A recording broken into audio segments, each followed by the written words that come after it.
Hello, everybody, and welcome back. This is our second part in quick succession where we have been able to do dev chat. We've been able to speak to the developers about officers during the Wrath of Khan arc. Super insightful how to use them, how they work in practice, how you can combine them with other officers. There's some really key insights into this, as well as general officer sourcing, officer sentiment on how they plan them for arcs. This is a really deep dive into officers with two fantastic developers and Scopely staffers. I want to give a massive shout out to JF and also to D for being part of this conversation. If you haven't seen the Chaos Tech video that's relaunched maybe a day or so before this one, please go and check that one out. Chaos Tech, Forbidden Tech, we did that one, and that was again a super insightful conversation. This is a much longer video than we normally do. This is more of a podcast. Grab some popcorn, grab a drink, sit and listen.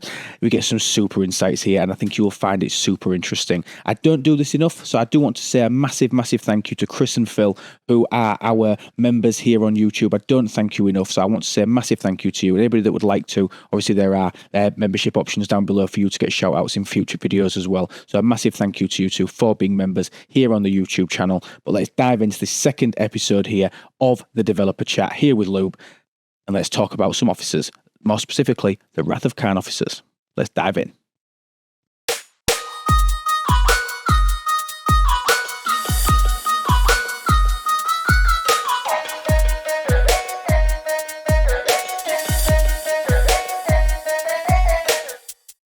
Right, well, it's amazing to have these guys back. It's nice to see you again, D. How are you? How are you today? Looking forward to our discussion on officers today. Hey, it's busy. We're already looking into the next arc that we're going to work on with Mr. Tiger and the awesome team that we have here. But yeah, otherwise, doing good. Awesome. What about you, JF? On your now that you've got your first one out of the way, how do you feel about doing the second one? You excited? I very much am. Awesome. Right, let's just dive straight in then. So obviously we're going to talk about officers. Now, officers are they're a continuation. They are added to every single month near enough. In fact, I don't even think we've ever had a month without officers being launched in there. We're going to talk specifically about the new officers that have come into the game, all of the Wrath of Khan officers. We're going to deep dive into those. But I think the first thing I wanted to do, I just wanted to go into a bit of what sort of bit of officer background, a bit of officer general. While we've got both of you on, I think it's a really good opportunity for us to understand what you look for, what you're thinking about with officers, and what sort of goes into a plan. So when you're launching an arc, is it always that you're thinking, right, what officers would be good for this? Or is there sometimes a bit of, let's go back, let's think, what could we do to put an officer ability in there or a below deck ability in there that helps with a previous arc? I mean, how far in advance are these things thought about, JF, where you're actually considering what the abilities of these officers can be and how those abilities are actually come about? I think that'd be really good to hear from a designer point of view. Well, what I can say for sure is that officers are probably we have to be really careful with officers because officers are the single biggest driver of power creep in the game, because they must be released every month. As you said, we don't have months without officer releases. And at the same time, there's kind of the impulse to increase their power so that the officers coming out in each subsequent month are seen as replacements or better versions of officers that have come out previously. Because, I mean, we want to keep things moving. The game is developing, the game is growing, and an officer that was released 3 years ago, ideally there should be an officer that's far more recent than that people are still using. So yeah, so I would say that in advance, generally the only thing that we have for certain is that we would like to have people using more recent officers than as much as we can, as opposed to officers from 3, 4, 5 years ago. So with that as a starting point, there are obviously some ancient officers whose usage is pretty much enduring. Like, I don't think we are ever going to be able to I see where you went. You went right for Pike, didn't? Yeah, straight into Pike. Pike is a good example of how sometimes decisions made years ago can still be constricting design space in the years since, because Pike's ability, as you know, his captain ability, is to amplify the officer abilities of the others on the bridge with him. And that means that whenever a new officer is released, there has to be at least somebody in the room that goes, hey, if you put him on a ship with Pike, is this going to be a problem? Because there has been instances in the past where the relationships between officers and thinking about how a particular crew combination would work. Obviously, we saw it with Gala, for example, when we had the Cardassian armadas and we had the whole free Gala, all that, because that was maybe not factored in. But since then, we've not really had an instance where we haven't been able to say we can break a loop or break a particular hostile or break something using an older officer set, such as the likes of Pike, who can boost that ability. We've not really had that since. So the fact that that's like key driver development 101, how will this implement with older content? The fact that that's in there is a fantastic step forward, isn't it? Well, I mean, that's yes, but I'm trying not to take too much credit for that. But that is partially what I am here for when I go through all the balancing, because I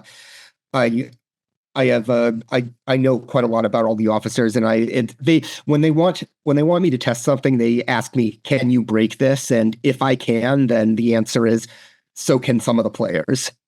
Absolutely, because we all know there's that subsection of players that is their goal, isn't it? Their goal is to find the hack, it's to find the cheat, it's to find the cheat code, it's to find the holy grail of a way to do this that they've assumed that Scopely haven't been able to do.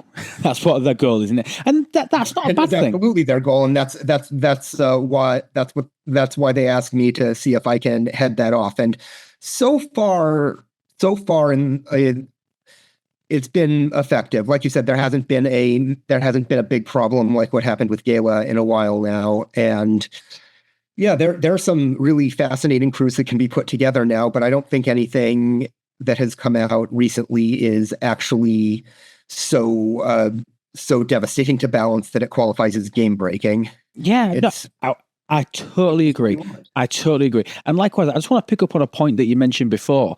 And I think it was super interesting for you to actually say that when you're creating new officers, when your officers' abilities are there, you're doing that knowing that that could potentially make something else obsolete. And we talked about this with Forbidden Tech before when we had obviously had our previous discussion.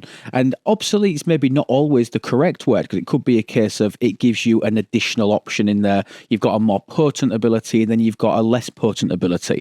I mean, one example that I'm going to throw out there now is one of the biggest mainstays, one of the best officers ever released into the game is 5 of 11. The reason that we love 5 of 11 is because our mitigation ability as a captain's maneuver is good, but it's this 100% increase in loot from hostiles. Now, 5 of 11 was the go-to. If you could have her on your ship, you would fly her every single opportunity. And she was an epic officer. She was difficult to max. She's been made easier with more sourcing coming recently, which is fantastic.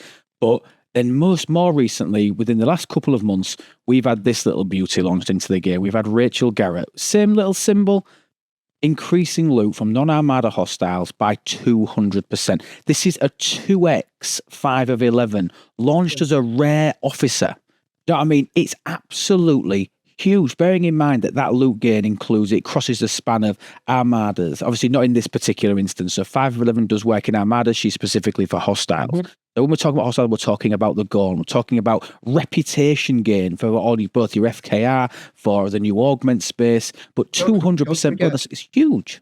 Don't forget when talking about Rachel Garrett that she is a member of the Enterprise E synergy group. So if you deploy her alongside Enterprise E Picard, she will synergize him for an even bigger loot bonus from him as well. So having her in there can actually be a 240% bonus. I mean, with the 40% worth of side synergy for NE Picard and putting that in there, leading to a 300% for the entire ship. It's massive, because obviously you're getting 60 from the captain's maneuver, you're getting 40 from both sides. It's absolutely ginormous, absolutely huge. But why is it that you want to make older officers less useful? Is it just to keep things going, or is there some sort of reason why you want the new officers to be the new shiny thing? Well, 2 reasons, really. First, I would not call them less useful. I mean, as Enterprise E Picard came out well over a year ago. So this is kind of like the ideal situation here, because Rachel Garrett is fantastic all on her own, but then you combine her with this older officer that many by now have had a chance to tier up and really play around with, and that's where you unlock the real power. You know, And do you know what as well? I want to. I've something else I was thinking about. This is something that's happened more recently that hasn't happened for a long time. You mentioned that this officer came out a year ago, NT Picard.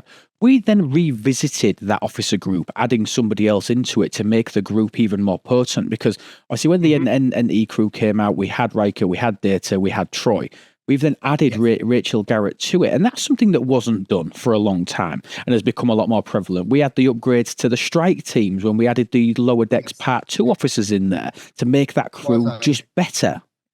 And Quasi has been added to the Mirror Universe team to combine his on-bridge Apex Shred PvP ability with the Apex Barrier abilities of the Mirror Universe officers.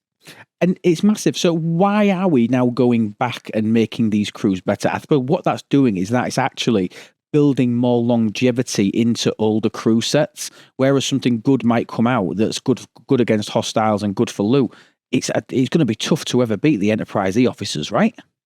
Well, yes, but at the same time, this is also showing people who have been actively playing the game for a long while and building those officers up that they are being rewarded for their diligence and their dedication to the game. Because Rachel Garrett is fantastic all on her own, but if you happen to be a longtime player who has been collecting officers for a while, well, she's even better for you. It's a way of generating value for those who just want the officer, while also making sure that our longer time players really can feel the appreciation there. Absolutely. Okay, so I'm gonna throw something else in there, right? So if we go into and if we sort this by rarity, there's something that sticks out to me when we jump into this and we look at the rarity screen.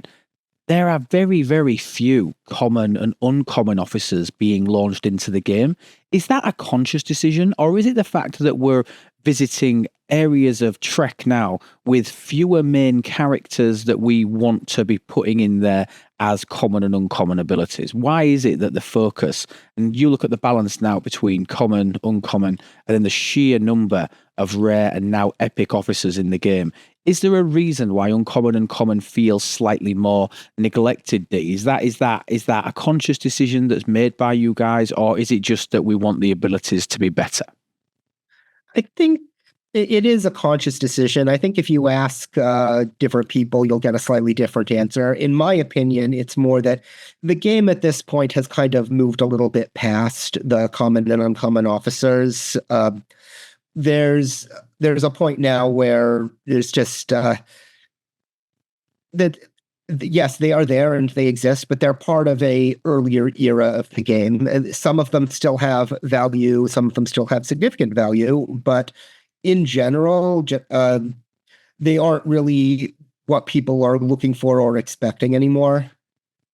I would agree. And also, I mean, they also don't carry things like the stats. So when you think about the way the game's the way the game's progressed into G6, when I need, for my cube, for example, I need almost 1 million. I need almost 1 million stat points to actually be able to max out the stats. They don't have what you need. And they just have what players need. Exactly. So even if it had a killer ability, if it had an absolutely killer ability on my, for my, that I thought my Borg cube could really, really use, you can see here that I'm running my standard hostile crew. And with that crew there, I'm not even hitting the bonuses on these because I need 960,000 worth of stat points. And with a lower rarity of officer becomes a much lower stat base for those officers, making this even more difficult for us to be able to get anywhere near to get the standard attack, defense, and bonuses that are driven by just standard officer stats, which I suppose is a consideration, especially when you think the game is moving. The majority of the game now is no longer in G3. The majority of the game now is getting to G4 because of the speed at which you can get there, and obviously the catch-up mechanics that are implemented there. So those stats actually become more and more important. Priority 180 you're never going to be able to run those with commons and uncommons, especially as you start to get up to higher because of the stat requirements. It's massive.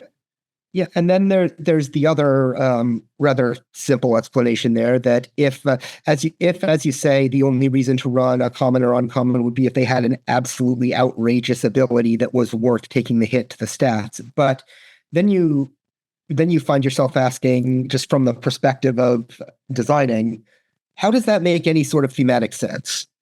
How does it make sense to have an officer with an ability powerful enough to move the needle that much that people would sacrifice the stat and have that ability on an officer who is depicted as common or uncommon. It doesn't really make any sense, does it? No, it really doesn't. And you think about one of the most potent officers that is a common officer is Talan. I mean, Talan, 20% decrease to kinetic, is only powerful because of Pike Moreau. I mean, that's the only reason. And you'll notice that, especially with Talan, even with Talan, she has there is a rare officer that is her but better when Kath, Ferengi officer. So even when you look at that you've got a better option of a higher rarity that does exactly the same thing but better. Exactly. And obviously you're getting more stat points for that, you're getting a higher range ability. If you could combine the two, there was a school of thought at one time that Pike with Kath and Talan, actually providing that both of those officers are maxed, they're actually going to provide you with a better value than what you would get from using Pike Moreau and Talan. Do you know what I mean? So there is a little bit of crewing strategy to that to actually make that work. But also there's very few hostiles that are launched into the game now that only have one type of gun, which again, if they did, they may have Isolytic on top of that, which is huge. Yeah, which is massive. The other thing to get at is what you were saying about making older officers obsolete. It's not technically the case that they are obsolete, because a good example of that would be, look at who's just been released this arc, Wrath of Khan McCoy, right? You look at him and you look at his below deck ability, and he is essentially the same thing as the Voyager officer Tom Paris below deck, except that McCoy is stronger, right? He's Paris on steroids. He's just Paris on steroids. Yeah. However, the thing to remember here is nothing stops you from using both of them at once. No, and especially when it comes to mitigation boosting officers, you have to recall that the mitigation boosting officers, they are increasing not just your base armor, shield deflection, and dodge, but they're also amplifying every last bit of research or other bonus that you have. So the more using McCoy and Paris together is incredibly effective. If you aren't quite able to achieve maximum mitigation against what you're fighting with one of them, you use both of them and you should be all right. And remember, these are below decks. These are below deck officers. Predominantly, more and more people are going to have more below deck slots than they've got above deck slots. When you think above deck, you've got fantastic mitigation officers in like the Doctor, giving a 2,000%. But that's taking up such a valuable slot that I might want to put Rachel Garrett in there for loot. And remember that I'm losing that loot from the Doctor if I don't have him below deck. So you play with it. So being able to get up to 800% with Wrath of Khan McCoy and then 500% with Paris, we're getting we're getting a 1,300% bonus there, which is massive. It really is, yes. And then you can,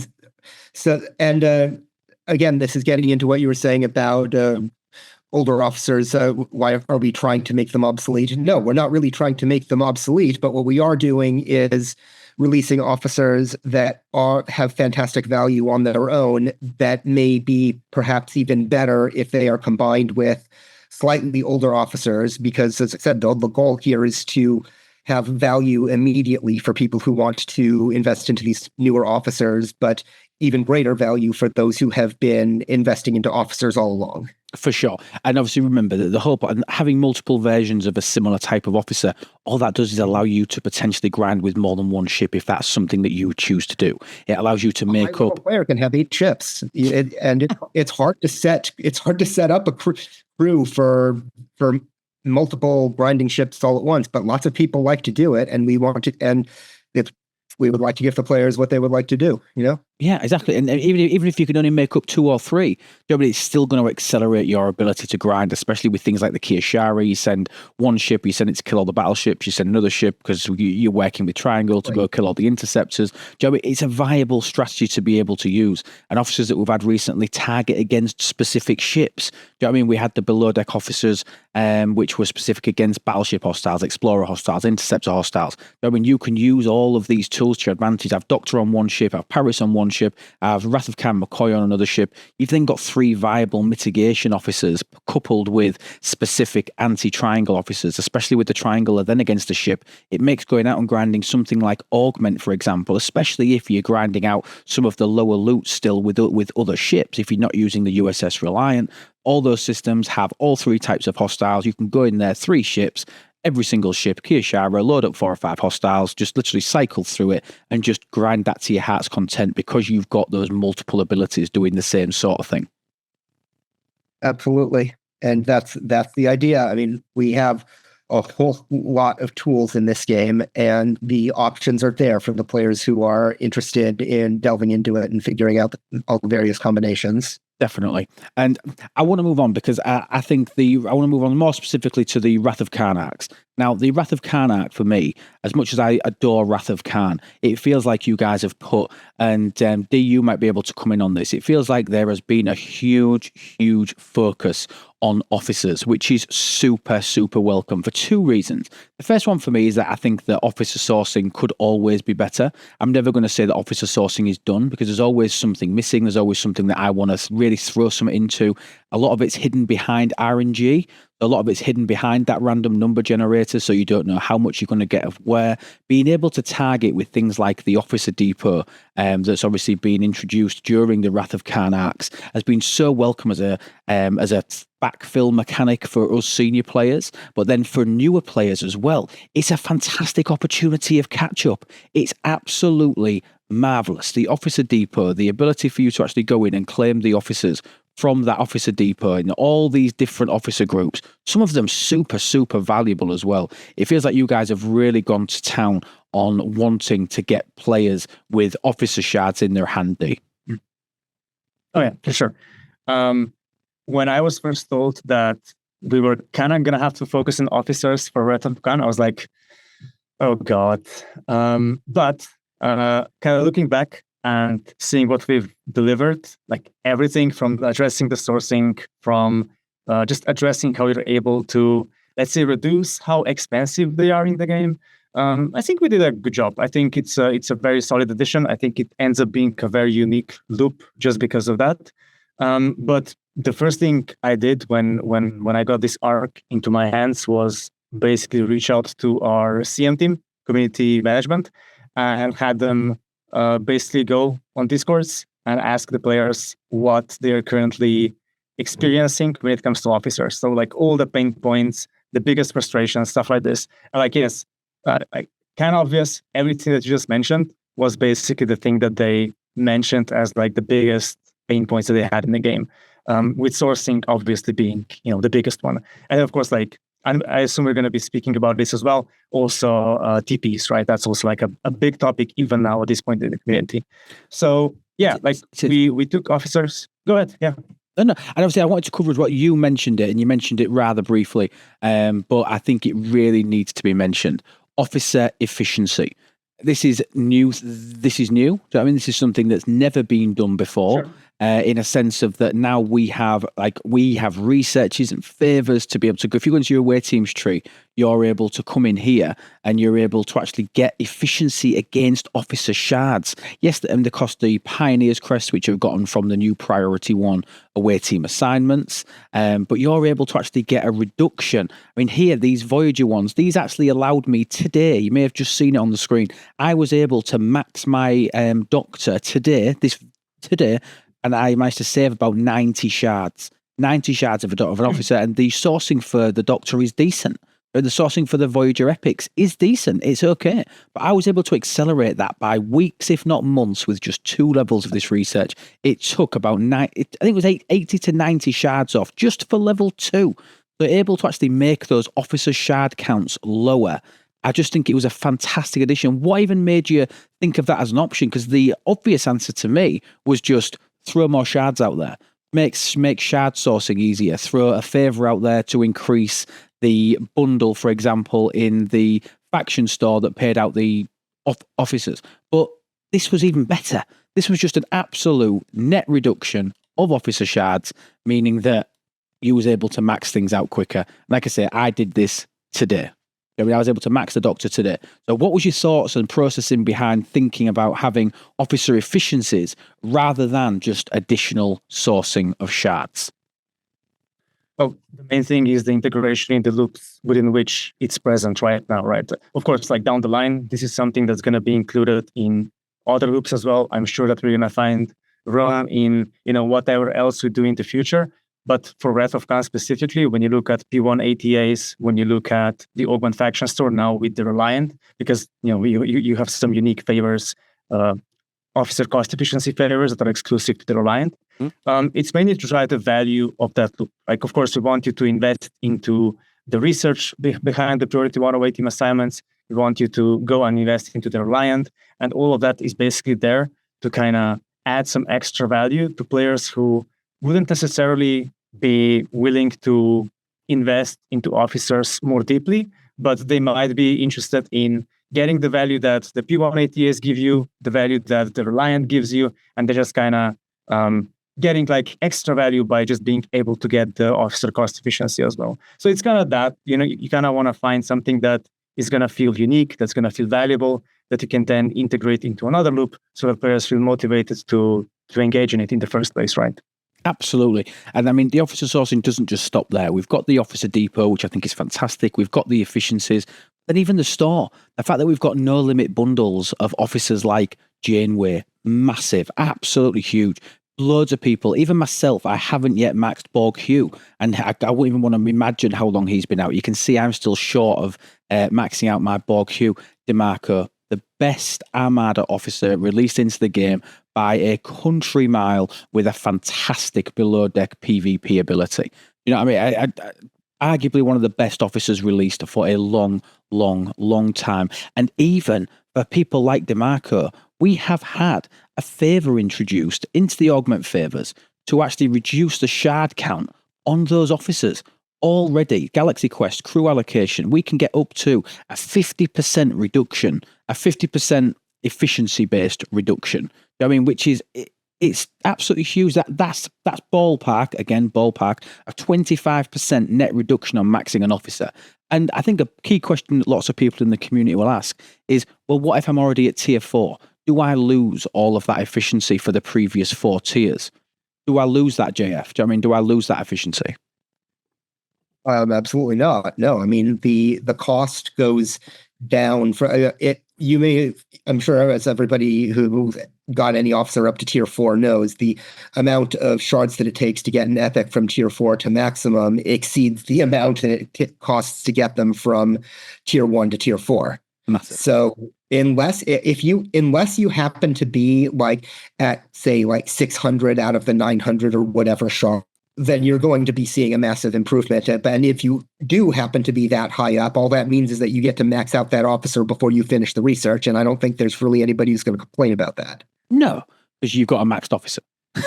Exactly. That's the idea. So no, the idea here is that because just due to the way that officer tiering works, nobody's going to be unhappy with this, because no matter what happens, you're either going to max out the officer outright just by investing in this efficiency, or you are going to get significantly closer than you were before. And in either case, that's something to be happy about. I don't see any reason for players to have any problems with that at all. No. And what it's actually impacting is, I think it's very, very visible on this screen here, is that reduction is actually affecting this number here. This officer, yes. So 5 of 11 takes 1,875 shards to take from not having any shards at all to having the ability to be able to max her out. 1,875 shards. That is the number that is actually being affected by by that research and by those favors. That 1875, like I said, you max out a 50% efficiency, you are getting a 25% reduction on that, nearly a quarter, which when you work that out on 5 of 11 alone, that's over 400 shards. I mean, that's 450 something shards, 460, 470 shards off by maxing that research out at 50%. That is ridiculous. That's half of tier 5. That is half of tier 5. You know what else it is, though? It's if you happen to be like midway through tier 2, that will push you into tier 3, almost tier 4, because the bulk of the cost comes at the final tier. Exactly. So it's not even. Yeah. So it's not even there just to make tier 4 to tier 5 easier. No, it gets you to tier 4 even easier. Yes, you will. If you have these officers unlocked and they may be at like tier 2 or tier 3, and you and you get these efficiencies without getting any additional shards at all, that will let you tier these officers. And that's a pretty big value. It's absolutely huge. I think the work that you guys have done on officers this month, and I'm hoping some people have got some education from these, understanding how those mechanics and things work. I think it's massive. What I want to ask though is this a flash in the pan? Do you know what I mean? Is, as officers being on the cards for Wrath of Khan, does that mean that when we move into whatever that we get in the future, does that mean that officers fall off a cliff? Or are there plans to have something like the Officer Depot as a rolling mechanic? Is it something that we can envisage coming back in the future, D? Or is it something that we think is just sit and wait, let's wait and see? Yeah, to focus specifically on Officer Depot first, it's here to stay. It's something that we have, let's say, committed to doing just to see how it ends up working.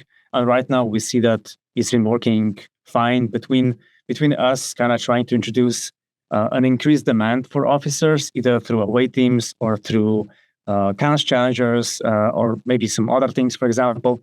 Like, for example, in the research tree, you're going to see that there are some requirements tied to, hey, you need to have like 5 rare officers max in order to be able to unlock a node. And the same case is applied in the open faction store, for example, right? So between stuff like this, yes, it's here to stay. It's here to kind of give you a way. If you would like to get an officer, you are most likely able to get one. Of course, something that applies here is that the more novel the officers, like the lesser the odds that it's actually gonna end up in the Officer Depot like immediately.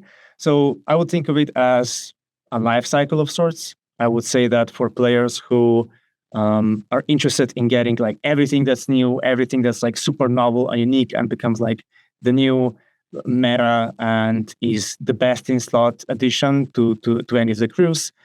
It's not something that's going to end up being in the Officer Depot immediately, but everything that kind of comes that's a bit older, you can probably expect that it's going to end up in there. And then the older it gets, the more the higher the odds that it's going to end up in the depot itself.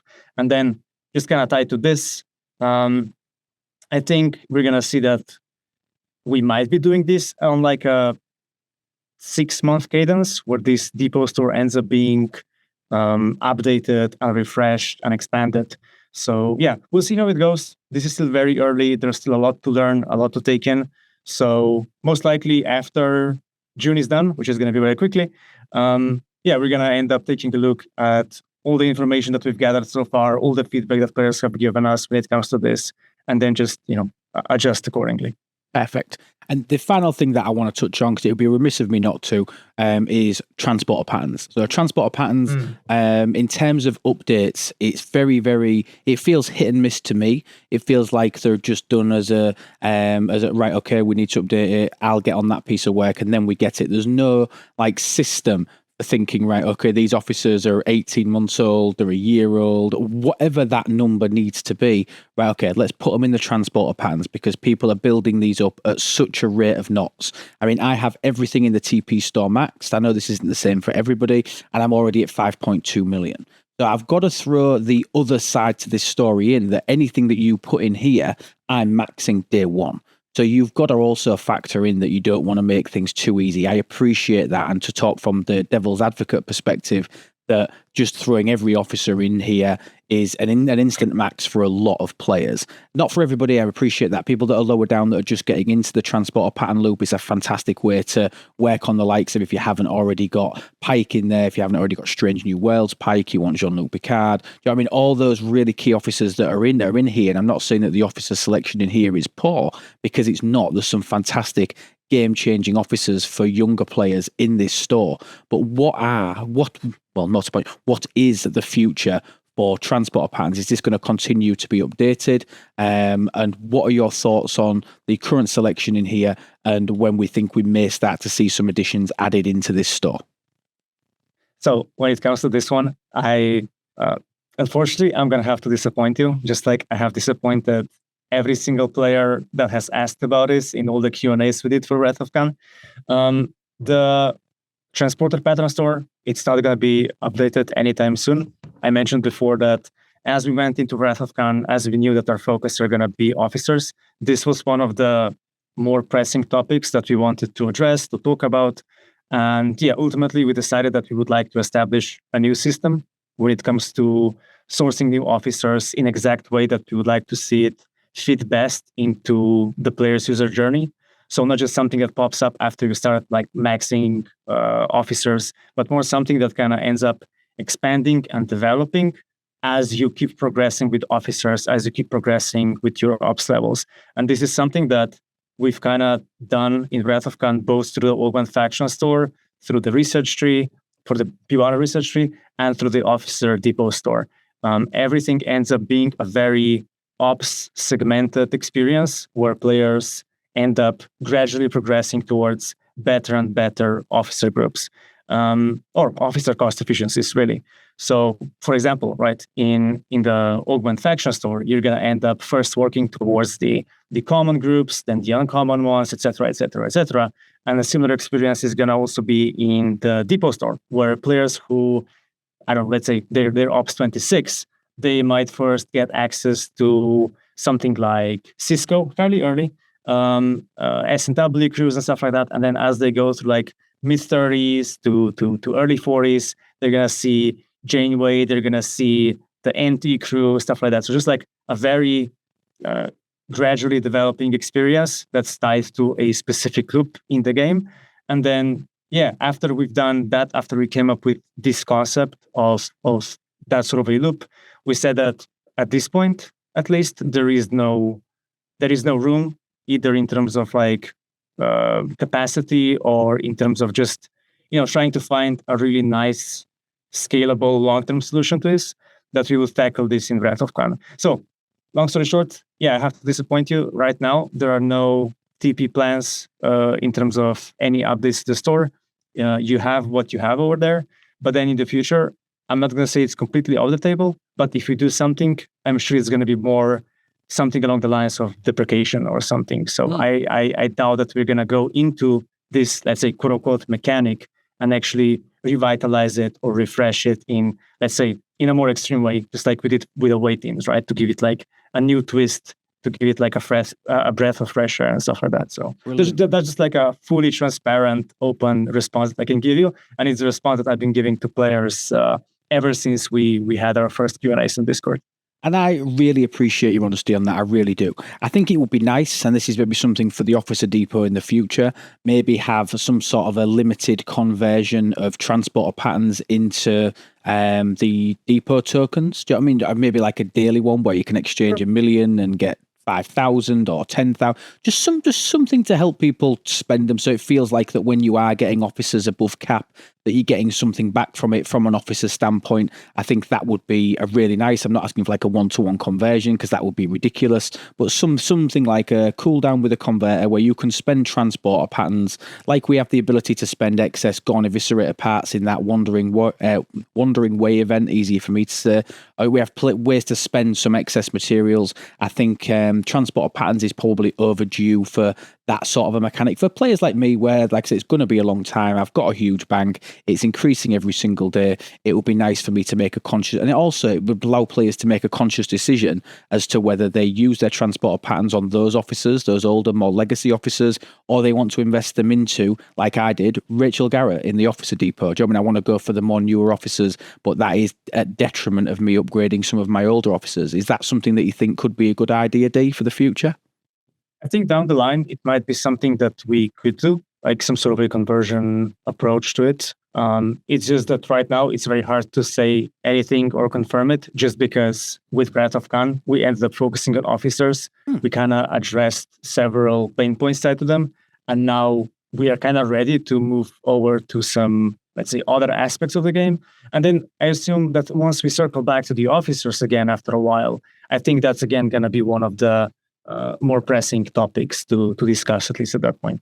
That's brilliant. Thank you so much, guys. Now let's move on to the specific officers that have been launched in Update 68 and Update 69. So Wrath of Khan's Part 1 and Wrath of Khan Part 2. Before we do that, is there anything, JFD, is there anything that either of you would like to add just on our general officer topic that we think we haven't covered, or anything that you would like to go into in any more detail before we move into the officers specifically? It's kind of covered several aspects. So yeah, I think we can totally just jump in and go into the weeds behind like all the officers that we just introduced. Fantastic. So if we sort by group here, hopefully it'll be quicker than last time. It is. So we go in. So we've had, in the last 2 months, we've had 5 officers introduced. We've had 2 rares and we've had 3 epics. So we've had Wrath of Khan McCoy, Savick, Carol, Scotty, and Joachim launched into the game. Or Joachim, Joachim, whatever the hell you want to call it. However you want to pronounce that. We've had him launched into the game anyway. So start at update 68, where we had Wrath of Khan McCoy, Carol, and I'm putting Joachim slightly on a different side, 'cause I think he's slightly different to the rest of the officers. What was the thought process, D, in terms of how these were released? Obviously, they're hostile specific, aren't they? And a lot of them are geared. They're not all specifically geared towards the new augment hostiles, are they? Yes, we have got a couple of augment abilities in there. But do you want to give us a quick lowdown on what the thought process was in terms of these officers being released in this particular arc? Yeah, sure. So there's maybe just 2 points to mention here, and then I'm happy to go deeper into just like analysis in terms of how they fit into the meta and everything. But the general direction here was, first thing, we have seen some, let's say, design space opportunities in terms of their BDAs. So we knew that we can, just kind of introduce something more in there, and something that we kind of felt like players are going to perceive as valuable.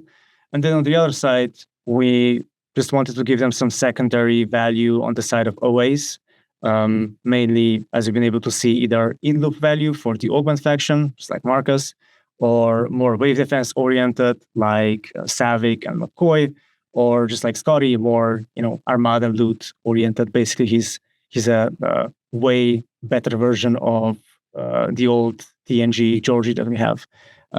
So yeah, that's like just kind of the direction. That was the gist of it. Overall, we kind of wanted to not create like full new crews, like, to completely close them off and wrap them up.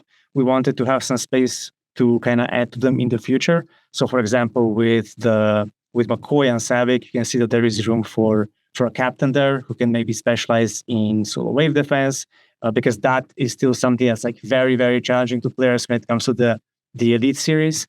And then for Marcus, she was there to kind of give you maybe that early punch in terms of her OA and hostile loot.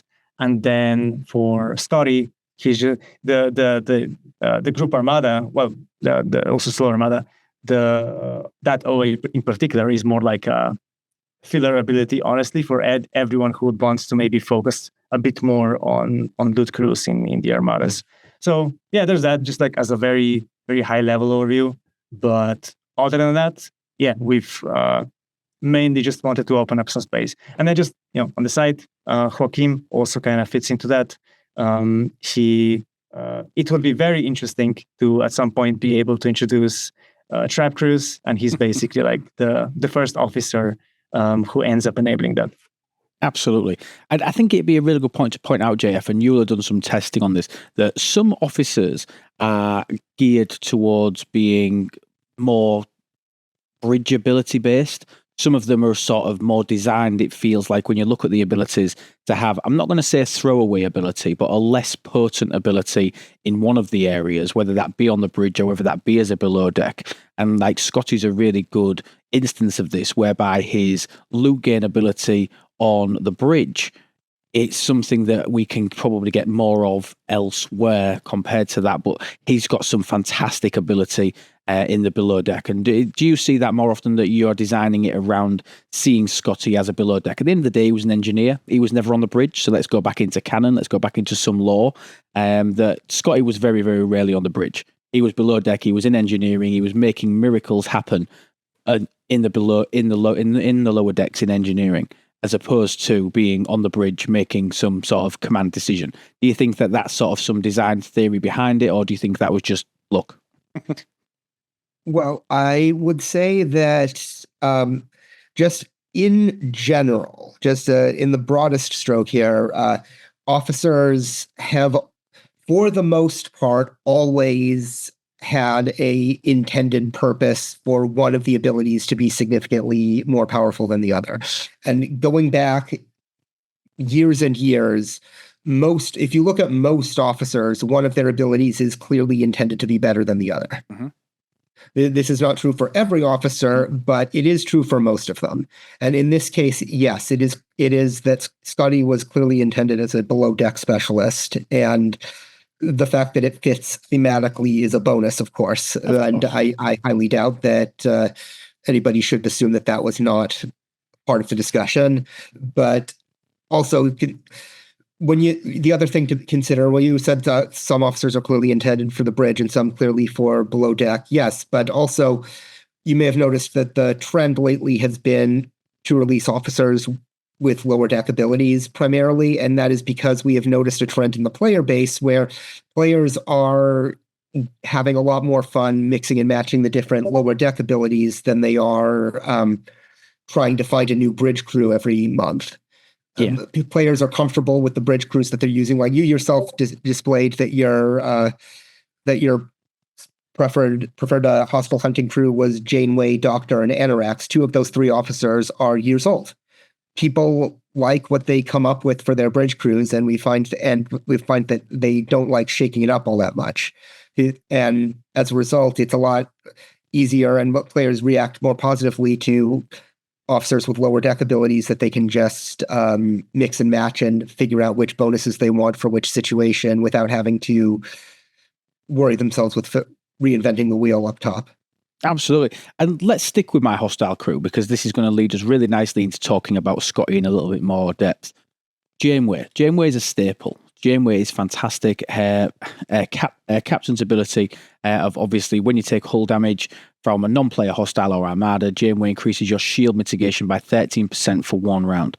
Okay, this is a super, super potent ability. Affecting the amount of damage that goes between shields and hull is absolutely massive. This is not to be confused with standard mitigation, which obviously is shield deflection. This is shield mitigation. So this is affecting the balance of damage between going to your shield and going to your hull.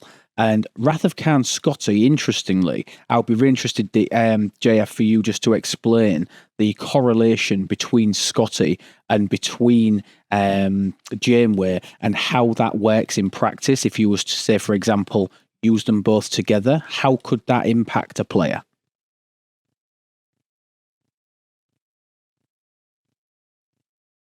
I would say that the first thing to recognize here is that the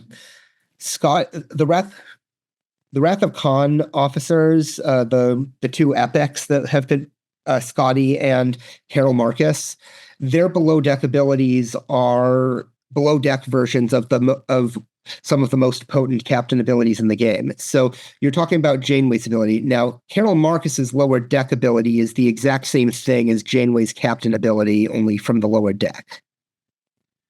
Which is massive, isn't it? Tell us how that works in practice. In practice, it means that as you've got her at tier 2, so it's 7%, but at tier 3, it goes up to 10%, which basically the standard shield mitigation is 80-80, so meaning that 80% of incoming damage goes to the shield and 20% goes to the hull. If you increase that with, say, Janeway's, a fully synergized Janeway gives you 20 when you're hit. So that bumps you immediately to 100, which means that after the first time, after she gets triggered, every bit of damage that comes to your ship is aimed at the shield instead of the hull.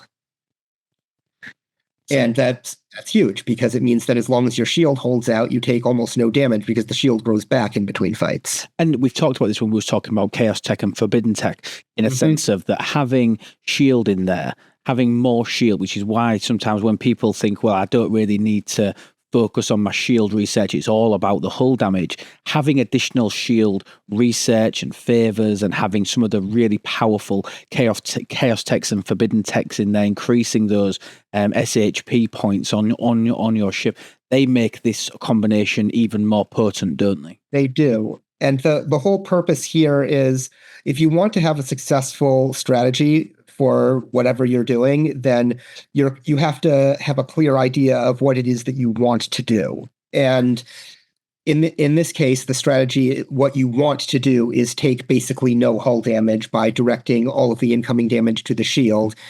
And this works as long as your shield can endure the entire fight. If the fight ends with your shield up, then you have sustained almost no damage to your hull. And if the fight ends with your shield down, then you have sustained a tremendous amount of hull damage because the entire purpose of your defense setup was to direct everything in a shield that no longer exists by the end of the fight. And do you know off the top of your head what sort of ranks we would need of these officers to be able to make sure that when I'm looking at this fight here, I had Janeway on there, which meant but I was still taking 32 million in hull damage. What sort of percentages would we need to be able to make sure that nothing was going to hull, providing that I had shield? Well, there's also another officer to consider here, and that is Strange New Worlds Pike. Because Strange New Worlds Pike, especially if fully synergized, will boost your shield mitigation before you've taken any hits at all. So why don't you load up Strange New Worlds Pike and on your ship and see what he will raise your shield mitigation to if you were to fully synergize him. Let's say why don't you try putting Sam Kirk on one side and Una on the other?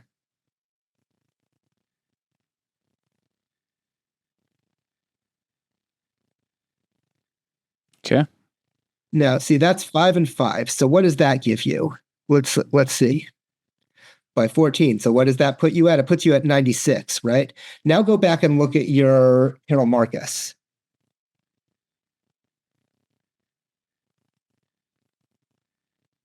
Put her on. Now look at what she does. 7, huh? At tier 2.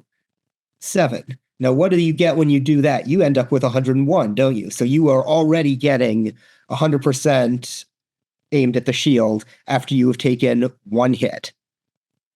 So that first hit, remember, obviously the first hit will go through because otherwise you would be able to fight infinitely and that would break the game completely. But so you will take the first hit, but the first hit you are still gaining the benefit. Carol Marcus hasn't activated yet, but Strange New Worlds Pikes certainly has. So you are taking, that first hit will come in at 94% going to the shield and 6% going to the hull. And after you take that first hit, Carol Marcus activates, and for the rest of the round, you get 100% aimed at the shield. And that's just at tier 2, and that's just with Strange New Worlds Pike's captain ability, meaning that if you're doing this, all you need is the unlock. You just need Pike unlocked and enough of the other Strange New Worlds crews unlocked to fully synergize him, and now you have a perfect put all the damage on the shield crew. And one thing to point out here is when people are looking at the battle logs, and if we take this, for example, this level 68 hijack legionary, we look at this is these 5 shots here. Okay. That's before the trigger. This is before the trigger, okay? Because even though it's not like when you take this first shot off this one weapon, that's not when the ability activates. The ability would activate once that weapon had finished doing all of its shots. So what you've got to be really mindful of here is when you're looking at your logs here, these 32s, 34s, 32s, they're always going to be there in terms of hull health. Mm-hmm. This is where you would then see the trigger. However, if you're using Strange New Worlds Pike instead, that number will be significantly smaller because Strange New Worlds Pike activates at the beginning of the fight. He doesn't need to be triggered by a shot. So he has no condition. So you can see here that when this has happened, just to illustrate this, that I've taken these first 5 shots from this one weapon. Mm-hmm. But then if we go down a little bit more in the battle log, we can see here that Catherine Janeway has then activated, because Catherine Janeway again has the prerequisite in her ability that we have to take hull damage. So then Catherine Janeway is procced. The Doctor has exactly the same. So his mitigation. Go on. Sorry, this is an important bit here. Notice that the number on Janeway is 13. Now, what do you think would happen if you had Carol Marcus on this ship as well? Because at tier 2, her number is 7. 7 and 13 is 20, and 20 is the magic number for getting to 100 shield mitigation. So if you had your Carol Marcus on this ship, you would not be receiving 7.7 million hull damage. You would be receiving 0 from that shot. It was taking even less damage there. So obviously all that happens is this hull health figure here just literally would be then added into the shield damage with no other changes to this crew. No other changes to that crew, which means that because I'd finished this fight with 11.38 billions worth of shield, it's not like I was getting somewhere near the point where those officers were going to become ineffective. My shield was virtually still full at that point.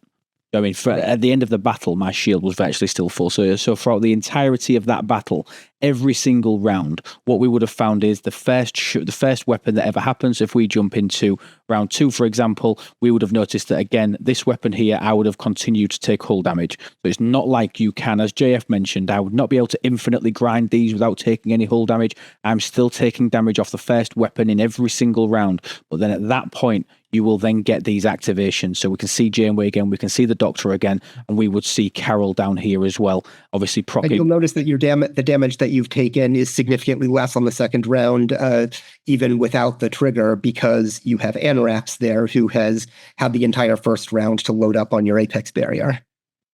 So you see, the first round you were full of 32s, 33s, and the second round you're taking like 15, 14.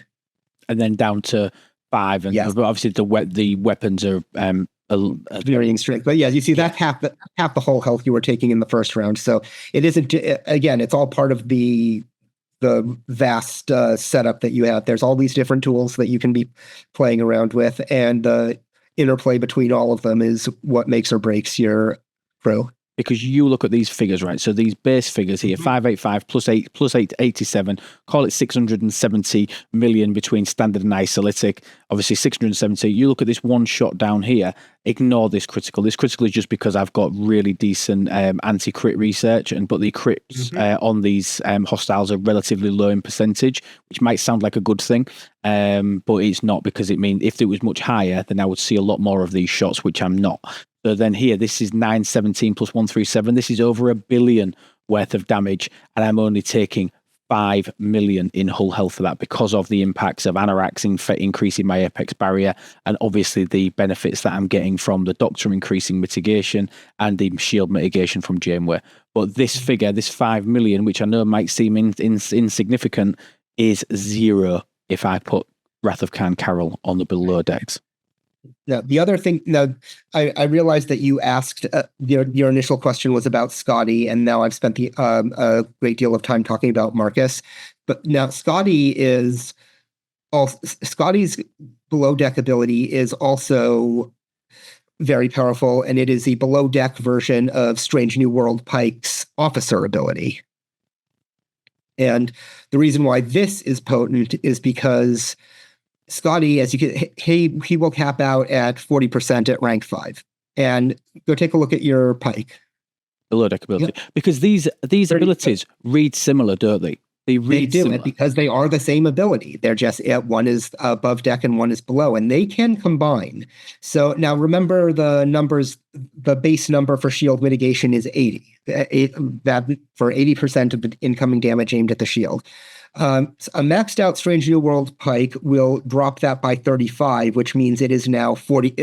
Any hostile that you fight, their shield mitigation will be 45, which means that they will be taking 55% of incoming damage to the hull and only 45 to the shield, effectively meaning that you will be penetrating more than half of their shield. I think the point I was saying, just to make sure that I've got the verbiage right here, the point I was making was that the abilities between here and here, the captain's ability and the below deck, they read similar if you just read them quickly. Yes. But remember that his captain's maneuver is affecting you. Okay, it's affecting you. Whereas his officer ability is impacting the hostile. Yes. And the result of the end result of this is, if you by some miracle happen to already have a maxed out Wrath of Khan Scotty, I doubt very many do, but there are always those people, and edge cases. They know who they are. But the point here is that Wrath of Khan Scotty's number caps at 40 and Pike's is 35, which brings it up to 75 total. And that would reduce a hostile shield mitigation to a measly 5. That means they basically don't have a shield, and there are no conditions on this. This means that you will shoot through a hostile's shield like it doesn't exist at all. So tell me what these figures would look like if I was running that. Okay, it would look like So you see how the hijacked legionary is receiving almost 6 billion in shield and 1.7 billion in hull. Well, it would be, those numbers would not just be flipped; they would be flipped and amplified. So it would have received almost that entire thing directly to the hull. It would have only mitigated a tiny amount of that. So at the moment, if we add these two numbers together, then basically what's happening is that total figure is then being split by the standard split of 80-20. That's then being split. Mm-hmm. So then what's happening is that total figure of the two, we are literally only going to see 5% going to the shield of these two combined numbers, and we would be seeing 95% of it going to the hull. But you've seen Star Trek Generations where Lursa and B'Etor managed to fire directly through the shields of the Enterprise. It'd be like that. You're basically doing that, yeah. Absolutely, yeah. It didn't work out for them, though, did it? No, it did not, because they managed to get the shields back online. But the hostile will not be doing that. So we have got two super potent abilities, and I think we've explained them quite well, just to sort of say how they actually work in practice on the logs. So remember that Carol is going to be affecting these numbers up here, whereas obviously Scotty is going to be affecting these numbers here. They're going to be affecting, because they affect totally different sides, and they are not mirror images, but they are similar to Strange New Worlds Pike, to Janeway, and obviously they have that correlation where they will stack together to make them super potent officers. They're they're still quite good in their own right. This just goes back to what I was saying before about how we want the new officers to be quite excellent in their own right, but we also want to provide a little bit of special bonus for those who have been playing the game all along and happen to have these older officers that they happen to interact with particularly well. Absolutely. Let's dive into the rares. I think we've covered the epics. Is there anything else on the epics? Because, I mean, the other abilities that we haven't talked about in massive detail, let's really quickly touch on these. We've got increased loot from Armadas as Scotty's officer ability. That's pretty straightforward. You're basically going to increase the amount you get from it, which is always nice. If you're running a loot crew, this is probably something you're going to do, because remember that we talked about Rachel Garrett being this all-in-one thing. 5 of 11. You also talked about 5 of 11, and as you specifically did mention, Rachel Garrett does not affect Armada, as 5 of 11 does. Well, maxed out, Scotty is 125%, which is superior to 5 of 11's 100% bonus. So there's not that much to say about it. It's just simply the best Armada loot boosting single officer in the game. And if you was going to run the absolute optimum, you would run Enterprise E. Picard as the captain. You would then run 5 of 11 on one side. You would run Montgomery Scott on the other side to that. And you would be getting a, 1,440 if you'd maxed out Scott. I would use Dajash Tolra instead. Going for Armadas, and Enterprise E. Picard isn't going to give you any actual offense bonus against the Armada, whereas Tolra very much is, along with her loot boosting. So Tolra with 5 on one side and Wrath of Khan Scotty on the other side. That is going to be your ultimate loot crew for Armadas, both solo and standard, for you to be able to get the most loot out of your Armada. So if you are hitting loot crews, consider using it. Now, you may decide that you're going to be running Tolra with Synergy until you get Scotty up a couple of ranks. Obviously, that 20%, you can get more than that, can't you, by adding Tolly onto the other side, plus you're getting a bit of combat ability as well. Right. But I mean, again, it all goes back to what we were saying about you have the tools. It's up to you how you use them. Sometimes some combination is going to be better. Sometimes a different one will. Absolutely. And then finally, let's just touch on this, because there's something that I do want to ask about this. Rathikan Carol. So her officer ability, now we've talked about how amazing her below deck ability is. Her officer ability, scientific evidence, is giving us a boost of Augment Exile splicers, the splicers that you're going to get from all of the different hostiles. It's giving us a boost by up to 700%. Now, this seems to me like it was fantastic in month 1. It seems like it's being outshadowed by Research and the Reliant that was launched in month 2. Where do you see this officer being used long term?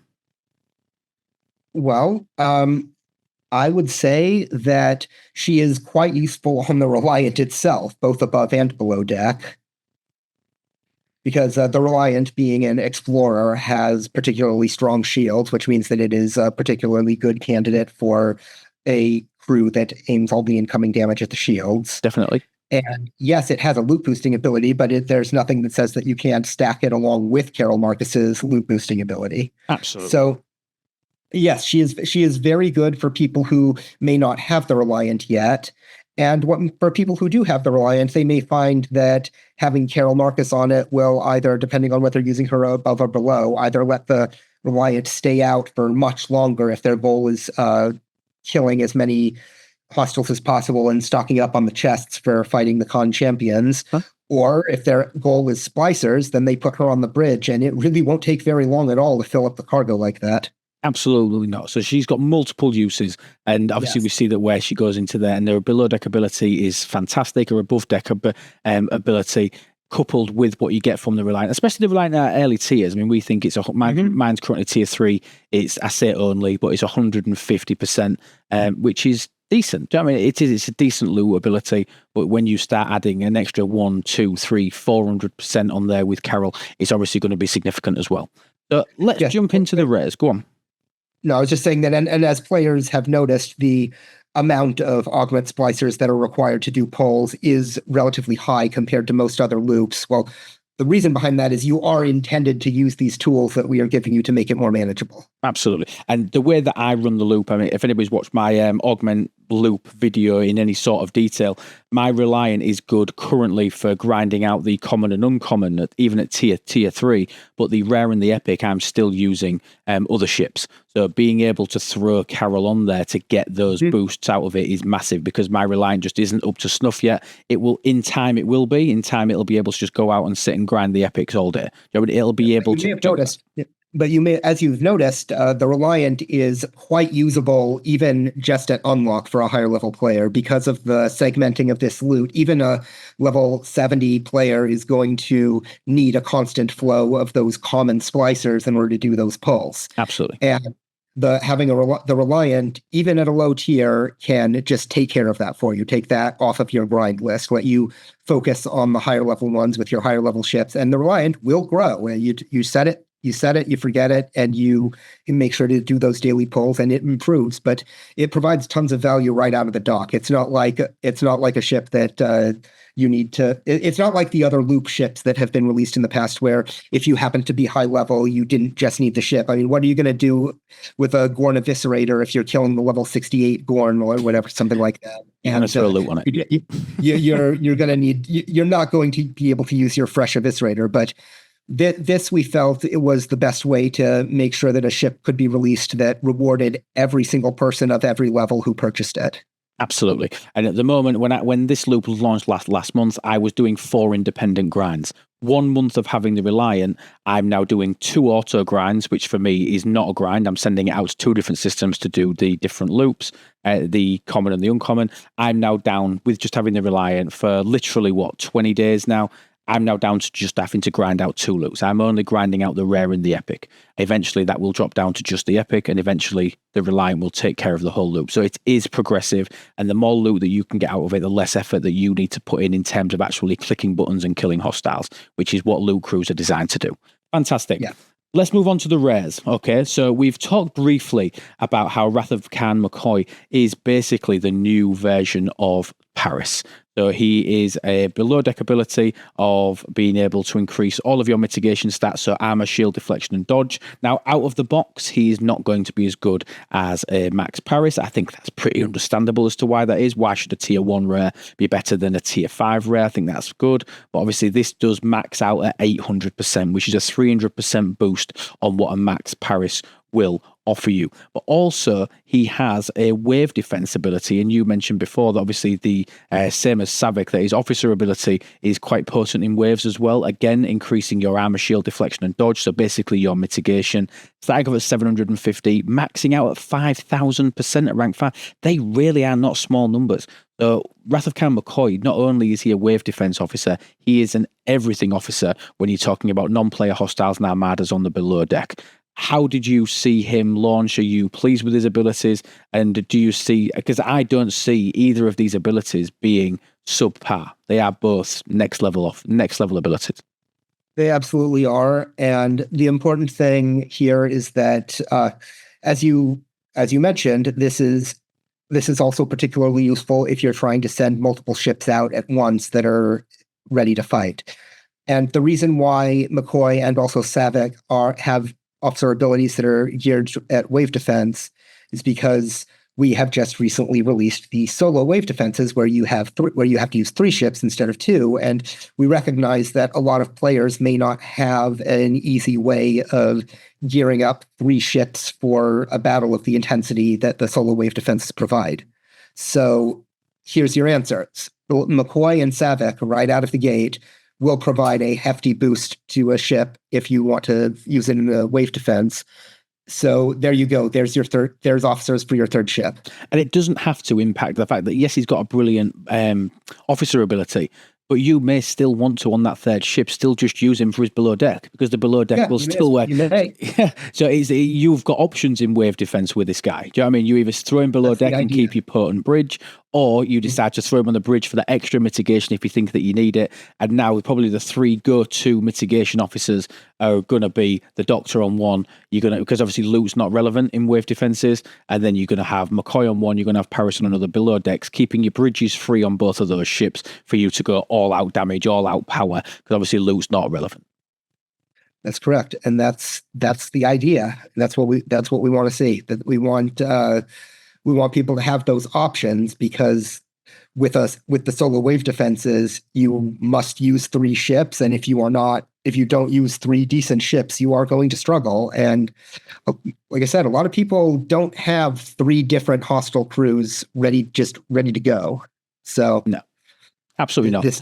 It's just a good answer for those people. It's an extra tool. It's an extra tool in your arsenal that is going to help you, obviously, with wave defense, with these abilities working for both. Let's move on to Savick then. So obviously Savick was released in M69, so released in June of 2025. And she's like the ISO queen, isn't she? Do you know what I mean? She has got a massive isolytic damage. Well, not even isolytic damage, isolytic cascade. And again, I've got a video on obviously how isolytic's calculated, how cascade works, if you want to go check that out. But we have got a 70% boost just even here at rank 1 to cascade whilst in waves, which is massive. Remember how isolytic is basically net damage. It's basically a net increase of that on there. With cascade, it's multiplicative plus additive. It's massive. 70% cascade is absolutely huge. And then as a below deck ability, she's increasing your cascade, providing that you've got some sort of a state. Now, bearing in mind here, it needs to be the enemy that has that state. So really, the only 2 that we've got that we can use against these hostiles are going to be either burning or hull breach. They are the 2 main ones, obviously, that you will go to. Having morale on your ship will not allow this to proc, because it requires the enemy to have a state. But again, increasing your isolytic cascade, starting off at 15% at rank 1 and maxing out at 70%. She's the new ISO queen, right? Absolutely. That's the idea. And the below deck ability is on par with Strange New Worlds Nurse Chapel. And this number is slightly larger than hers, with the drawback of you have to have the state active in order for it to work. Yeah. So what you're getting is that extra 35% to take her up to, is it 70 or 75? I can't remember what I said. You're getting that extra boost when at rank 5. However, that boost comes at a cost of having to have a state on the enemy ship. Now, in today's game, there are not many people going to be running hostile crews without having hull breach on there, because of the significant impact that it has on your critical shots. And obviously, if you're running a battleship, you're mad not to be running burning on there anyway. And we have officers, obviously, in the Voyager set, and the likes of Neelix and Bolana Torres that are going to be basically keeping that up at 100% when maxed out. So having that ability is not a difficult thing to maintain when you're hitting your targets. But that's a significant ability, isn't it? I mean, she was absolutely go grab her, max her out as soon as possible. Savick could potentially end up being better. Max 70%.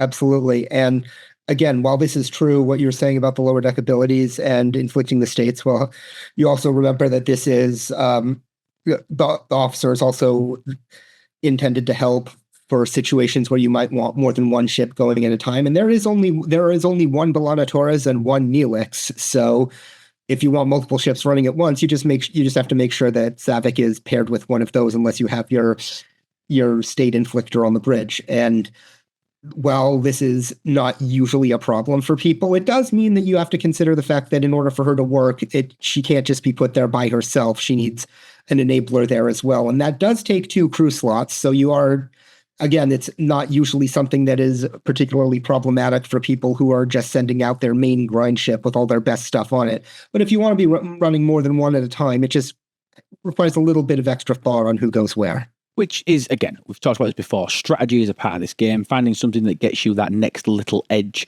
out of every single loop within this game is what we all strive for, and it's the fun part of the game. It's not going out and clicking the buttons, it's what you do beforehand to get yourself ready to go out and click those buttons. That's the bit that obviously is the strategy part of the game, and where you've got to make, as a player, you've got to make choices. Fantastic officers. I don't think there's been a bad officer this arc. The only one that we haven't touched on is our new Survey Strike team, which I want to cover on 2 sides of it. The cheapest epic officer ever released in the game, and infinitely grindable to those who want to go out and grind. I mean, we'll cover those 2 aspects in a second, but Wrath of Khan Joachim is acquired through the Augment faction. You can basically source his shards very, very simply, to be honest, once you actually acquire superior reputation within the Augment store, which requires 60 million Augment reputation. There is then a bundle for you literally just to sit and hammer away at with no limits. There's a full unlock as soon as you hit superior rank. Straight away unlock, 1 button click and done, and then you can start sourcing him using what you get from completing the Khan's challenges within these, which again require 60 million rep, which I'm really close to, by the way. Really close to being able to get there. He does have a specific upgrade material, which I'm going to come on to in a second, which obviously is the same, which is the affinity. This one here, so the Joachim affinity that you can create, obviously as a daily claim every single day, along with some additional augment reputation. Plus there are other ways to get this. But Joachim is Survey Strike team, isn't he? I mean, massive Apex barrier boosts. It's huge. And then below deck ability again, isolated defense against hostiles and players. So it's not even like he's only ever going to be used as a survey ship. He does have a decent below deck ability. Well, I mean, more than decent. He has him by far the strongest isolytic defense, lower deck ability, or upper deck ability for that matter in the game. You cannot get better than 500% isolytic defense from a single officer. No, and remember, this is at rank 1, at rank 5. At rank 1, it's already 100%, which is already about as good as you would get from the maxed out Strange New Worlds Pelia. So, and you've got Joachim has a tremendous value for this. He's absolutely, he is huge. I think people looked at him and thought, oh, it's a survey minor. But again, it's his below deck ability, I think, where his huge potency comes. Now, the idea of defending minors, it's not something that I think will ever crop into me. If somebody hits my minor, I don't really care. But obviously, I mean, who knows? Who knows? Obviously, nobody knows what's coming around the corner, and it could become something that's even more potent in the future. But at the moment, we've just got to be thinking about that below deck ability is fantastic. A 500% bonus from this guy as a below deck in terms of isolated defense. I mean, that's just massive. Just massive. And even the Apex barrier, we don't see Apex barrier numbers. 75,000 at rank 5. We don't see those numbers anywhere else, do we? No, we don't. Though they may be creeping in here and there more in the future as players have noticed that Apex Shred does have a rather large impact on the Apex barriers that players have managed to build up. Yeah. So given the fact that people who've heavily invested into Apex Shred are now having a much easier time with people who have heavily invested into Apex Barrier, we wanted to just sort of remind players that Apex Barrier is still a thing, very much so, and now that Apex Shred exists, perhaps maybe Apex Barrier in the future may be amplified to compensate. Absolutely, because obviously pendulum swings back and forth, doesn't it, between offense and defense? Absolutely, and again, it's about that balance again, because you just want to be making sure that you're obviously working on your own Apex Barrier, and obviously whilst thinking about mitigating other people's Apex Barrier with Apex Shred. You know what I mean? You're making conscious decisions because there are only limited below deck slots as there is bridge slots.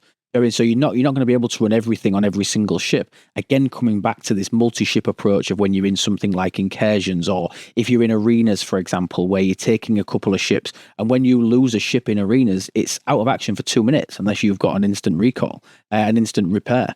I mean, so you've got to be thinking that you've got to be crossing these across multiple different areas to actually gain that extra edge. And Joachim is somebody that I think would be on a primary ship to give you a massive boost as a below deck ability. I think it's absolutely huge. And remember, it says as well, when attacking whilst on a survey ship, that's not specifically saying that it has to be on a mining node either. Combat miners, they're coming in, aren't they? I mean, I know people that crack bases with G6 miners, for example. You could go on there and it could really help impact. Does it work against? I think it does work, doesn't it? It does work against station attacks. Well, it's when attacked, so it doesn't work if you're the aggressor. But that said, the idea here is, as Dee was saying, it's about potential for trap crews. Like suppose there's somebody who keeps whapping your survey over and over again, and you are getting rather annoyed by it. And suppose every Monday there are plenty of players I know who will go out every Monday and try to mine Latinum, and the same few people will sweep through their systems and blow up all of the Devores or whatever. And just some people might get rather annoyed by that, and it's for people who are getting frustrated with their miners getting hit. Well, now there's potentially a way to throw a wrench in the plans of the person who just likes to go around smacking all the miners. And just to give, again, really quick napkin math on this, a 10,000 boost to Apex Barrier, it's not a percentage. A 10,000 boost is in effect a doubling of your hull health. So getting a 75,000 when you get this to rank 5. Bearing in mind, rank 5 is actually very achievable, which was something else that I wanted to talk about. It's super achievable to do this really quick because he has such low numbers with regards to how many shards he actually takes to upgrade. If we take a look on STFC.space, Wrath of Khan Joachim in terms of upgrade, look at these number of shards. 100, 200, 300, 500 shards total. 500 shards total is all he needs, and these are infinitely grindable, provided that you're able to go out and grind out these stats by hitting. That's the currency that you've all been getting from the chests in the augment space. Those chests that pay out the material in order for you to be able to start your Khan's challenges, which you're then going to be able to use the loot that you get by completing those Khan's challenges, these champion trophies. You kill those champions, and then you can go and grind out your Joachim. So it's a grindable officer. We've never really seen that before, have we, Dee? If you think about all the sourcing and things that we've had for officers, can you think of another instance, Dee, where we've had the ability just to infinitely grind out an officer? Not really. At least not in this case, right? Because like when it comes to Joachim and the way he is presented in the loop and how he's available, it's definitely unique to STFC. And it was also like one of the goals that we did want to have as part of the loop that we were introducing. That being said, yes, at the end of the day, it is still hidden behind the superior rank. It's still something that's going to take a significant amount of time and work to be able to get to. But like in the long term, especially for those who own the Reliant, yes, it's something that ends up being achievable through auto grind. But the idea is really that you have at least one character who's part of Khan's crew, and Joachim is basically the only. I believe he's the only named character in the original Wrath of Khan movie. So, he's a bit of a no-brainer to kind of have in there. Yeah. Otherwise, it's just that it's basically extra value for players who end up pushing to the loop. It's something that's waiting for you there, just like Khan himself as a fleet commander. It's part of that final step of the loop where you have to go in, you have to start fighting the champions, and you have to beat them, of course. And I would say like maybe the only thing that's not maybe like 100% intended here is that the champions that we introduced are maybe slightly easier than what we intended. But, all of that being said, the way it is kind of structured and the way it is kind of hidden behind the loop and how much you do have to invest into it in order to progress, it basically ends up being, let's say, a very nice reward at the end, just like a cherry on top that kind of wraps up and kind of brings your loop progression to I'm not going to say to a close, but at least it's something that ends up being like a significant milestone towards you progressing towards the final reputation rank of the faction, right? Yeah. Of course, like a lot of players are going to be progressing with favors and stuff like that, but that's besides the point. No, I mean, you've got favors and you've got long-term officer sourcing, haven't you? I mean, they are the two end game elements of this loop. Your first bit is obviously getting Joachim. Once he's maxed, that's that done. And like I say, it only takes 500 shards to max him out, which is dirt cheap. It's probably a quarter of what most other epics are. You saw some numbers earlier for 5 of 11, 1875 shards. It's a massive, massive shard count. This is drastically reduced. Once that's done, there are still some big long-term benefits of the augment loop that you're going to want to continue with. Obviously, even having got some of the cracking officers in there as well. I do want to ask you a little bit about sourcing. Obviously, so we have got some brief sourcing for Wrath of Khan Scotty, but he's tied behind tier 15 of the Reliant, which is very, very high, very, very long term in terms of that. Are there plans? I know you won't be able to share specifics, but are there plans on looking to get these officers? Because we've talked about how good they are. Are there plans to look at getting them in the game with some sort of relevant sourcing path? Is that something that's in the works, Doman, or is it something that we think will be maybe looked at in the future? Yeah, and this is something that, at least for a while, we're going to try to be consistent with. I would say that in the long term, they absolutely are going to end up in the officer depot. For now, we're basically going to start off with the conventional means of sourcing. So you're going to see these officers in the event stores. You're going to see them through SLBs. You're going to see them potentially in some of the officer battle passes and stuff like that. So that path is going to be fairly conventional, but that path is going to be ultimately leading towards the officer depot. When it comes to free-to-play sourcing, this is something that's a bit more open-ended. We have to see where they end up fitting in. If we see a loop in the future that we end up doing where they would just end up fitting in nicely. But yeah, for that part, TBD. But at least in terms of, let's say, more conventional ways of sourcing, and in terms of the officer depot, it's basically what I said. That's the direction. And I would suspect that, let's say now they've all been released, maybe 3 to 4 months of what we're used to. So inclusion in SLBs, in the event stores and stuff like this. And then after that, officer depot. But yeah, actual free-to-play, like in terms of legit just being able to get it through a loop. We'll see about that. Brilliant. And then obviously the final thing with regards to sourcing, you can see here, I've got 3 officers that are ready for an upgrade. I just want to understand the decision because I've got a bit of an issue now where I've got to choose, which I know choice is always something that we generally ask for, but I'm having to make quite a big choice here on whether to progress these officers or whether to focus on some of my researches. And it's proving to be quite tough in the sense of Pioneer's Crest are not the most free-flowing of materials that are coming into the game. It's not the best currency to acquire in large quantities, especially when you look at some of the numbers. I mean, when I look at the numbers of, for example, if we go back into, and if we look at one of the epic officers, for example, we look at Scotty, if we look at the upgrade costs for him in terms of Pioneer's Crests, I mean, 170, 195, 205,000 for an epic to get him maxed out. Now, I know that it's going to take a long time to get the shards, so it's not a massive issue, but Pioneer's Crest, why was that chosen as the upgrade material? Why tie it behind ATAs? I know ATAs were launched during, obviously, the Wrath of Khan arc, so I do understand the synergy between those two, but it feels like that the Pioneer's Crests are really limiting people's ability to actually upgrade these officers. Is that an intentional thing, or do we think that the sourcing of Pioneer's Crest may free up in the future and may get more plentiful? Well, I mean, we'll see. Why don't you take a look at the Mirror Universe officers and what they require to upgrade? Trillium D, yeah. They require so there is plenty of precedent for this. They require the same material that was just released in the loop, and there a lot of these same complaints legitimate player complaints were heard then as well. Why are we having to choose between progressing along and developing the mirror research or developing all of these other refines or investing in the officers? Well, I mean, that's a legitimate question, but it's also worth noting that I see on your screen that you could, if you so desired, promote Mirror Picard right now, because you do happen to have enough liquid Trillium to do so.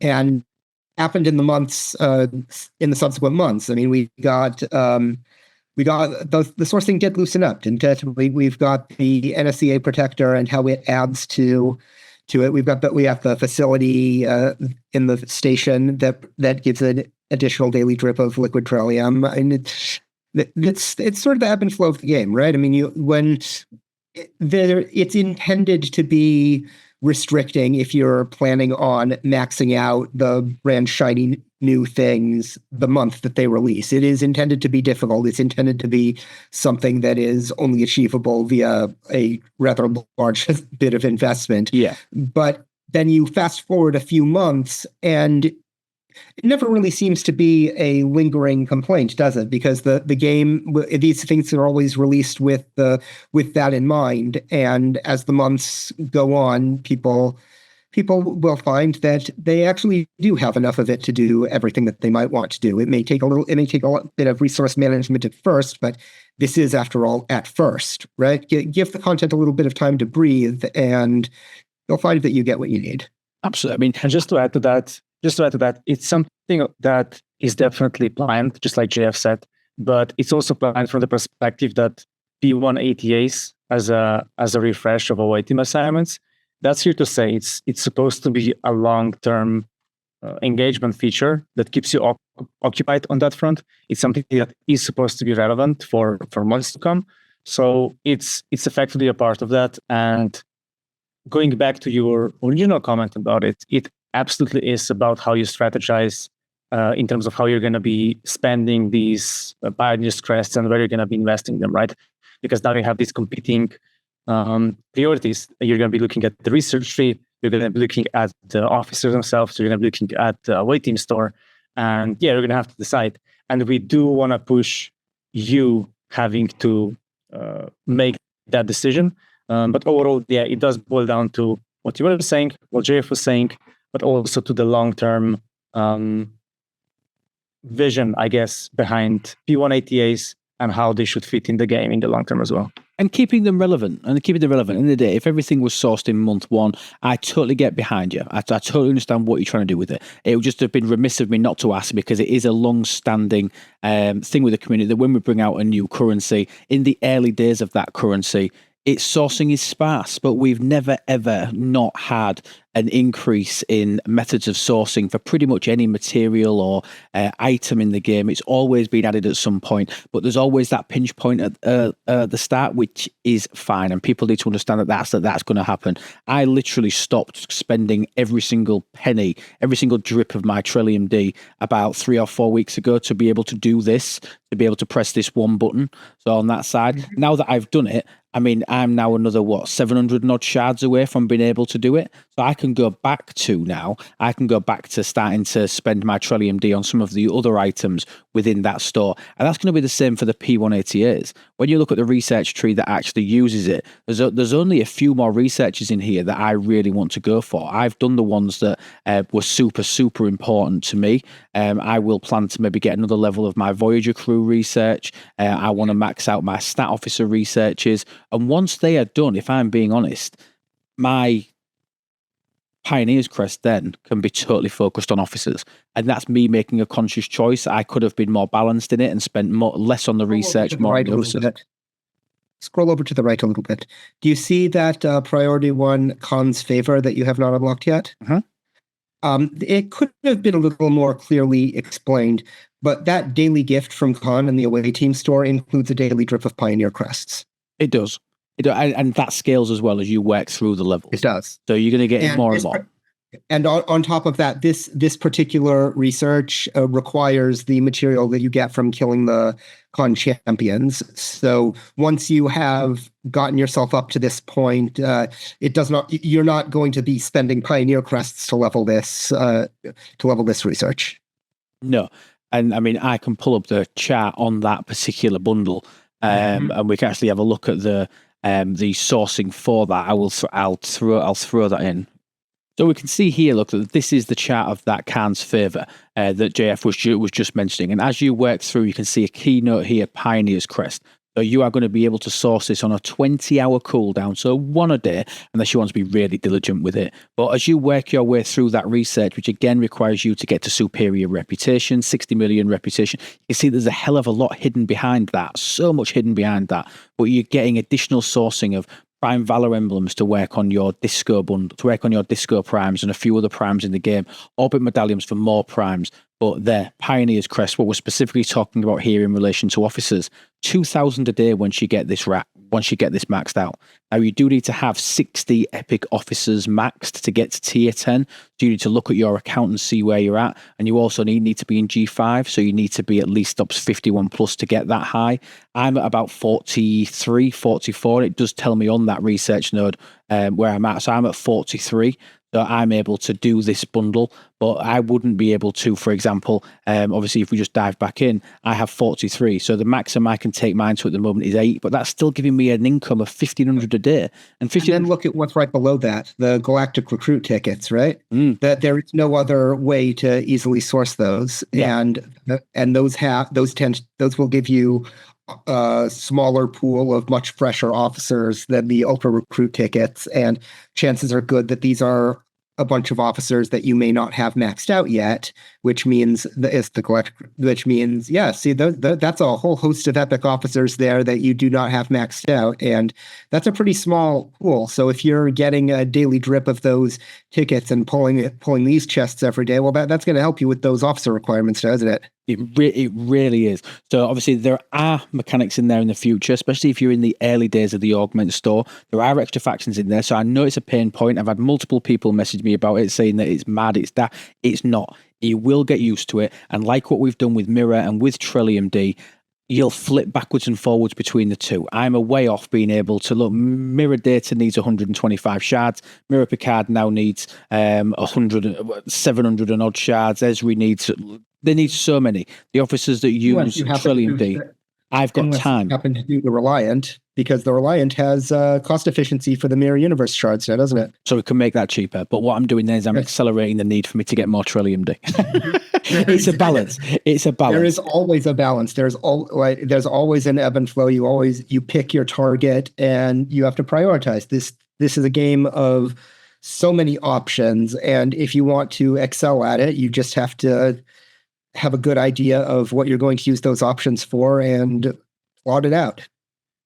And I think that's a great mantra and a great way for us to finish. I want to say a massive, massive thank you to both JF and D. I think your insight over what we did with the Forbidden Tegs, if you haven't watched that video, please go back and watch that. It was a fantastic insight into how all those work. And also here on the officers that we've had launched in updates 69 and 68. I hope we can do this again, guys. It's been absolutely amazing. I want to say a massive, massive thank you. Is there anything final that you want to say to the community, D, before we sign off? Obviously just based on what we've discussed today. Oh yeah, I'd love to, because last time when we did Chaos Tech sign-offs, I didn't get to say anything to the community, which I just remember saying how much I appreciate your community work, and then like we end up going elsewhere in the discussion. But yeah, I mean, I'm just, given that this is gonna release, I assume, by the end of Wrath of Khan, I'm just like super grateful for every player who's been playing the game during this time. I seriously appreciate how deeply passionate our players are in terms of just how they think about this game, how they think about this community, how engaged they are in the community. Super happy to see that. I think we are very lucky to have players like this in our community, and yeah, just reading your comments in Discord, making notes, and yeah, looking to do better in the next arc that we're going to be doing in November and December with Mr. Tiger. So yeah, just huge thanks to the community. Huge thanks to you, Loop, for hosting us. I think it was super nice. And thank you so much to you, JF. Obviously, you've now been here a couple of times. Is there anything else? Is there anything you'd like to add at the end? But thank you for everything that you do as well, and thank you for being part of this conversation. Is there anything that you want to add as a final note? Just that we pay attention to what the players are saying a lot more than the players tend to think that we do, and we are paying very close attention to what does and doesn't work. We're listening, and the goal for us is the same as it's always been. We want to have a game that people can genuinely enjoy, and that the people that will put out what people put into it in terms of strategizing and planning. You want to go deep, then there's a very deep end to go into. Absolutely. I think we've covered that, bearing in mind that this call, not how long the video is going to be, but this call has been 90 minutes talking about some officer sourcing and officer bits. I think it's been super insightful. Thank you so much, guys. I absolutely appreciate it, and I hope to do it again in the future. Thank you so much. Thank you. Bye-bye.